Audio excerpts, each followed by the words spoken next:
I would like to acknowledge that this video is being filmed on the traditional lands of the Wurundjeri people of the Kulin Nation. I pay my respects to their elders past and present, and extend that respect to any Aboriginal, Torres Strait Islander or First Nations people who may be watching this video today.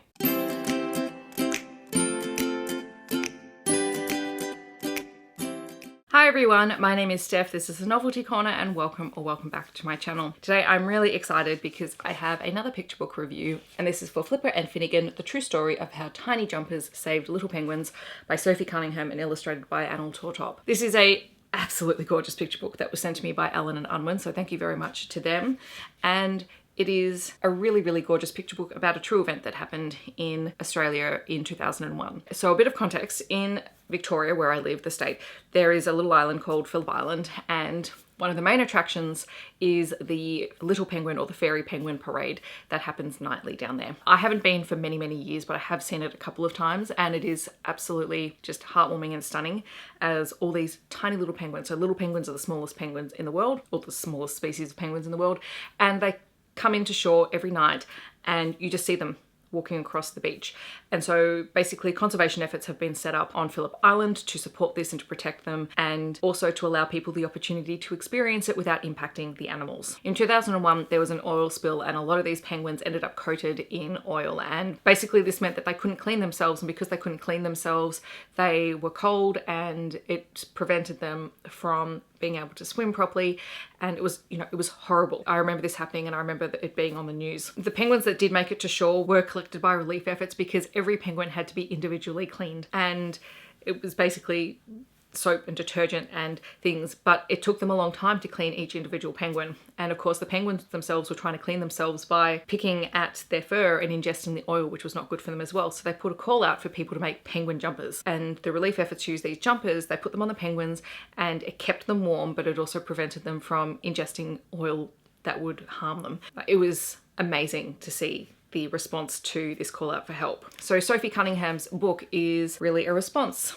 to that ecological disaster, but also the response that people had and how they sought to help and support these animals. And so you can see these two characters of Phillip and Finnegan here with their little jumpers. On the back you can see a picture of an actual penguin with one of the jumpers on. I mean, it's just it's a truly gorgeous book for truly gorgeous little animals. So the entire book is told from the perspective of these two characters, Phillip and Finnegan, who are penguin partners, and they're utterly adorable. They get caught up in this oil spill and they come to shore, and it's their process of how they are supported and then cleaned and then eventually re-released back into the wild together. It's absolutely beautiful, and you might remember a little while ago, I think last year, I did a review for Tippy and Jellybean, and I love that Sophie Cunningham is really addressing a lot of these animal issues that are related to real world things that have happened. At the back of the book you get some information about the true story of the oil spill. You also get some more photos of penguins in jumpers, and I love that it really does highlight the work of the Penguin Foundation, which seeks to continue to research and support and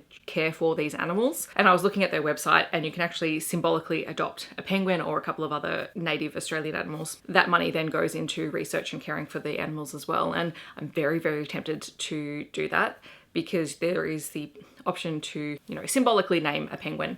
And I think it might be really fun to do with my class as we read this book. So I'm definitely going to read it to them because it's adorable. I should also say I really love these end papers because obviously this knitting campaign went viral where everyone was making tiny little jumpers for penguins. So many jumpers that they actually have way too many of them now. But you have all of the knitting tools, and then at the very back of the book you have all of the actual jumpers. And I just thought it was stunning and adorable, and I'm very, very grateful that I have had the opportunity to pick it up and read it. I will leave a link down below to the website where you can check out this book, as well as a link to the Penguin Foundation if you're interested in learning a little bit more about Victoria's ecosystem, particularly in the south of Australia. And if you want to learn more about these beautiful, beautiful animals, like they're honestly, if you ask me to think about iconic animals from my state, it is always the little penguins, or for a long time we called them fairy penguins, but their actual title is the little penguins, and they're so adorable. So thank you again to Alan and Unwin for sending me a copy of that book. Hopefully you guys will check it out because it is stunning. It is honestly a really beautiful book and a beautiful story about a real event, and I think it will prompt a lot of discussions for kids around what actually happened back then and why it's really important that we try and keep our waterways free from things that will harm our animals. If you want to let me know that you're here but you don't leave a comment, feel free to leave a penguin emoji down below. Otherwise, I will see you in my next video. Thanks so much for watching. Bye everyone.